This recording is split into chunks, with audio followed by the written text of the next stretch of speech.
Because you never know. You go home to your girlfriend or whatever, sorry to say this, she may be with another man, she may be leaving. You go home, your dog's still going to be there. I'm sitting here nicely listening and you're claiming my girlfriend's cheating. I'm using a metaphor, an example. I don't like that metaphor, think of a different one. Think of like a food metaphor or something. It is the saying, the dog is going to be there and never going to hurt you. Right.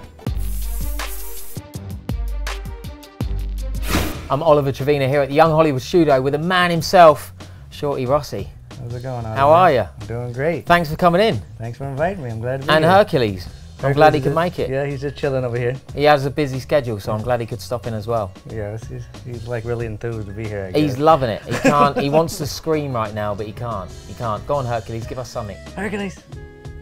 No, nothing. And Hercules is yours? Yes, he's one of 7 that live with me. Hercules is actually my service animal from my back, so he gets to fly on the airplanes. Love that. Go around and stay in nice little gig he's got. Oh yeah, I'm sure there's a lot of people that would love that gig. Gotta be honest, not the collar that I thought you would choose. Hercules, come on, wake up. We had a spike collar and everybody said we're trying to make him vicious. Right. So we had to tone it down. Which you are trying to tell the world that pit bulls aren't vicious with Pit Boss. A lot of people, hear what the media tells and believes what the media says. Even though the media can be the best friend, it also could be our worst enemy.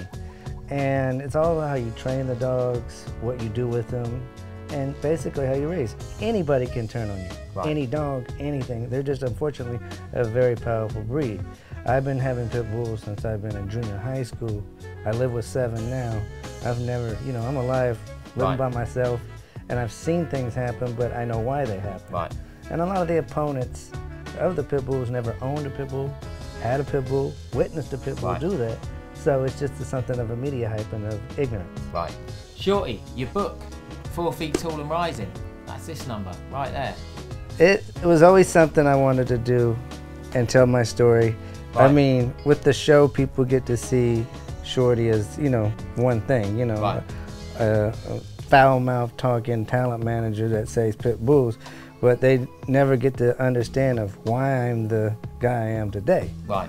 And with the rough lifestyle I grew up with, the abusive father, with running with the gangs on the street, living in the projects, running away from home at a young age, screwing up, going to prison for 10 years, paroling.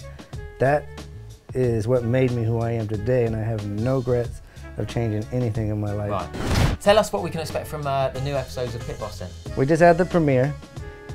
There's new faces, new dogs. There's a extremely lot of crazy rescues, a lot of entertainment gigs. People don't understand it's not just a dog rescue show. Right. It's about the lives of Shorty and the little people and the dogs. And each dog that has their own spot on the TV, and it's very interesting.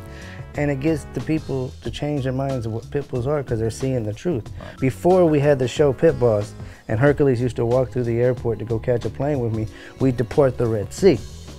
Now it's like we go to the airport, like we'll go tomorrow. It's like, people, please, I gotta catch a plane. That's enough pet my dog.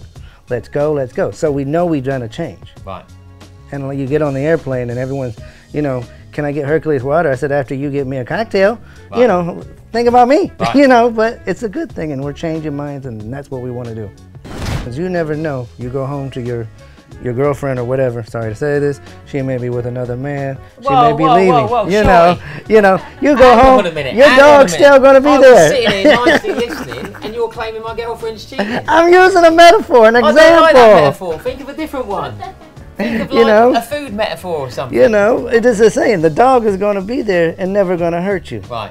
And that's my point. Very true. Humans do. Very Humans true. Disappoint you. Humans change in your life. Your dog's going to be there. Too bad they can't live. And be like, Shorty says you're cheating. Where you live? No. Now you're asking where I live. Where did this go wrong? Where did this go wrong? Talk about where you live. You live in between Mexico and LA, right? Yeah. About 3 years ago, I moved down to Mexico part-time, about 42 miles past the border, because things in Mexico are different. The cost of living is different. We have a huge house with a huge piece of property that's less than the house that I'm paying for here per month. And there's no dog laws. And it's able to get away. It used to be, before the show now is on Latin America, that it was your solids. Right. But it's a way of getting away so I don't get wrapped up and become, as we call, Hollywood. Right. And I love it. And I love living in LA, and I love living in Mexico. We just came from there yesterday. All my dogs but one of them are here because we're traveling right now. And I know they're being well taken care of. And I'm able to afford to have people take care of the dogs like having them in Mexico. Love it. Well, Shorty, you got your book, Changing the World, travelling around America, saving dogs, saving people, and next time we see you, you'll be running for president. Yeah, you never know. So thanks for stopping in.